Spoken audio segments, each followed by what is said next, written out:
ശത്രുക്കൾ ഇല്ലാത്ത മനുഷ്യർ ഇല്ലല്ലോ. എല്ലാവർക്കും സ്വാഭാവികമായിട്ട് ശത്രുക്കൾ ഉള്ളവർ തന്നെയാണ്. നമ്മൾക്ക് ശത്രുക്കളുമുണ്ട്, മിത്രങ്ങളുമുണ്ട്. അതൊരു ബിസിനസ് ഫീൽഡിലായാലും നമ്മളുടെ ഭവനത്തിലായാലും നമ്മുടെ ഫ്രണ്ട്ഷിപ്പ് വലയത്തിൻ്റെ ഉള്ളിലായാലും നമ്മൾക്ക് ശത്രുക്കളുണ്ട് എന്നുള്ളതാണ്. ചില ശത്രുക്കളെ നമ്മൾ തിരിച്ചറിയുകയും ചില ശത്രുക്കളെ തിരിച്ചറിയാതിരിക്കുകയും ചെയ്യും. രഹസ്യമായിട്ട് ചിലർ നമ്മൾക്കെതിരെ നീക്കം നടത്തുന്നതായിട്ടും കാണാം. പക്ഷേ നിങ്ങളൊരു നല്ല ഈശ്വര വിശ്വാസിയാണെങ്കിൽ, പ്രാർത്ഥനയിൽ അടിയുറച്ച വിശ്വാസം, ഈ യൂണിവേഴ്സിൽ, പ്രപഞ്ചത്തിൽ നിങ്ങൾക്ക് അടിയുറച്ച വിശ്വാസമുണ്ട് എങ്കിൽ ഒരു ശത്രുക്കളും നിങ്ങളെ ഒന്നും ചെയ്യില്ല എന്നുള്ളതാണ്. അതായത് നിങ്ങൾ ദൈവത്തോട് പ്രാർത്ഥിക്കുമ്പോൾ ഈ ലോകത്തിലെ ഏറ്റവും വലിയ ശക്തി ദൈവമാണ് എന്ന് മനസ്സിൽ കരുതുക. അപ്പോൾ നിങ്ങളുടെ ശത്രുക്കൾക്ക് നിങ്ങളെ ഒന്നും ചെയ്യാൻ കഴിയില്ല എന്നുള്ളൊരു വിഭിന്ന ചിന്തയാണ് നിങ്ങളുടെ മനസ്സിൽ വരുന്നത് എന്നുള്ളതാണ്.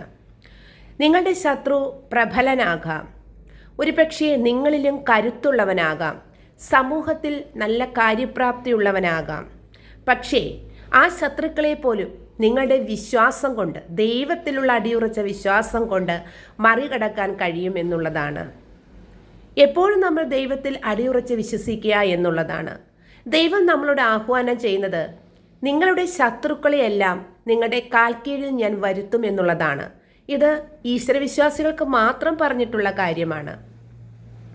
നിങ്ങളുടെ ശത്രുക്കളെ ഞാൻ നിങ്ങളുടെ കാൽക്കീഴിൽ വരുത്തും എന്നുള്ളതാണ്. നിങ്ങൾ ചെയ്യേണ്ട കാര്യം, നിങ്ങളൊരു കസേരയിൽ ഇരുന്നിട്ട് നിങ്ങളുടെ കാലുകൾ നീട്ടിപ്പിടിക്കുക എന്നുള്ളതാണ്. അപ്പോൾ നിങ്ങളുടെ കാലിൻ്റെ അടിയിലാണ് നിങ്ങളുടെ ശത്രുക്കൾ എന്ന് നിങ്ങൾ കരുതുക. അതോടൊപ്പം തന്നെ ഫേവറിന് വേണ്ടിയും പ്രാർത്ഥിക്കുക എന്നുള്ളതാണ്. നിങ്ങൾക്ക് ആരെങ്കിലും ശത്രുക്കളായിട്ട് ഉണ്ടോ? നിങ്ങൾക്ക് ആരെങ്കിലും ശത്രുക്കളായിട്ടുണ്ടോ? അവർ നിരന്തരം നിങ്ങളെ ദ്രോഹിക്കുകയാണോ? അവരിൽ നിന്ന് നിങ്ങൾക്ക് രക്ഷപ്പെടാൻ കഴിയുന്നില്ല എങ്കിൽ നിങ്ങൾ ചെയ്യേണ്ട കാര്യം, ഒരു കസേരയിൽ ഇരുന്നിട്ട് നിങ്ങളുടെ കാലുകൾ നീട്ടിപ്പിടിക്കുക, കാലിൻ്റെ അടിയിൽ അവരുടെ മുഖം ഓർക്കുക എന്നുള്ളതാണ്. എന്നിട്ട് അതിശക്തമായി ദൈവത്തോട് പ്രാർത്ഥിക്കുക എന്നുള്ളതാണ്. അതോടൊപ്പം നിങ്ങൾ മനസ്സിൽ കരുതുക, ദൈവത്തിൻ്റെ പ്രീതി, തേജസ്, മഹത്വം എന്നിവ എന്നിലുണ്ട്. എന്നെ എൻ്റെ ശത്രുവിനെ ഒന്നും ചെയ്യുവാൻ കഴിയില്ല എന്ന് നിങ്ങൾ പ്രാർത്ഥിക്കുക. നിരന്തരം ദൈവത്തിൻ്റെ ഫേവറിന് വേണ്ടി പ്രാർത്ഥിക്കുക എന്നുള്ളതാണ്. പിന്നെ നമുക്കൊരു ശത്രു ഉണ്ടാവുക എന്നുള്ളത് സ്വാഭാവികമായി സംഭവിക്കുന്ന കാര്യമാണ്. ഈ സമൂഹത്തിൽ മനുഷ്യന് എപ്പോഴും മനുഷ്യരോട് തന്നെ അസൂയയാണ് എന്നുള്ളതാണ്. നമ്മളുടെ വലുതാകലിൽ, നമ്മളുടെ പ്രോഗ്രസ്സിൽ ശത്രു നമ്മളെ ആഞ്ഞടിക്കും എന്നുള്ളത് സ്വാഭാവികം തന്നെയാണ്. എന്നാൽ വളരെ കുറച്ച് ആളുകൾ മാത്രമാണ് അവരുടെ നല്ല മനസ്സ് നമ്മൾക്ക് നേരെ തിരിക്കുക എന്നുള്ളത്. എന്നാൽ ചില ആളുകളെ നമ്മൾ ഏറ്റവും അധികം ഭയപ്പെടണം. കാരണം നമ്മുടെ വളർച്ചയിൽ നമ്മളോടൊപ്പം നിന്ന് സന്തോഷിക്കുകയും നമ്മളെ പ്രോഗ്രസ്സിലേക്ക് നയിക്കുകയും ചെയ്യുന്ന മനുഷ്യർ തീർച്ചയായും അവരുടെ ഉള്ളിൽ നമ്മളോട് ശത്രുവായിരിക്കും എന്നുള്ളതാണ്. അവരെയാണ് നമ്മൾ ഏറ്റവും അധികം ഭയക്കേണ്ടത്. കഴിഞ്ഞൊരു വീഡിയോയിൽ ഞാൻ നിങ്ങളോട് സംസാരിച്ചിരുന്നു, എപ്പോഴും തെറ്റ് ചെയ്യുന്നവനല്ല, തെറ്റ് ചെയ്യാൻ പ്രേരിപ്പിക്കുന്നവനാണ് ദൈവത്തിൻ്റെ മുമ്പിൽ ഗുരുതരമായ ശിക്ഷാവിധികളിൽ അകപ്പെടുന്നത് എന്ന് ഞാൻ സംസാരിച്ചു. എന്നാൽ ഇവിടെ അതുപോലെ തന്നെയാണ്.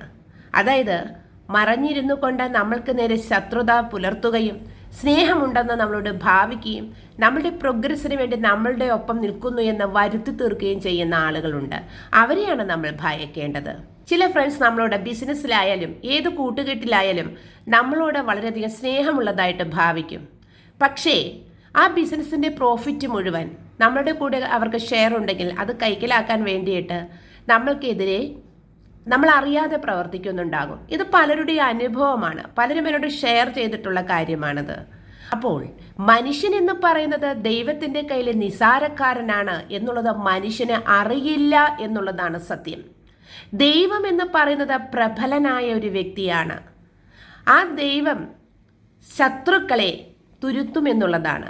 നമ്മുടെ ശത്രുക്കളെ തുരുത്താൻ വേണ്ടിയിട്ട് ദൈവത്തോട് പ്രാർത്ഥിച്ചാൽ നമ്മൾ ശത്രുക്കൾക്കെതിരെ ഒന്നും ചെയ്യണ്ട എന്നും ദൈവം പ്രവർത്തിക്കുന്നുണ്ട് എന്നും ദൈവമാണ് നമ്മുടെ ശത്രുക്കളേക്കാൾ പ്രബലനെന്നും മനസ്സിലോർത്തുകൊണ്ട് ദൈവത്തിൻ്റെ ഫേവറിന് വേണ്ടി പ്രാർത്ഥിക്കുക എന്നുള്ളതാണ്.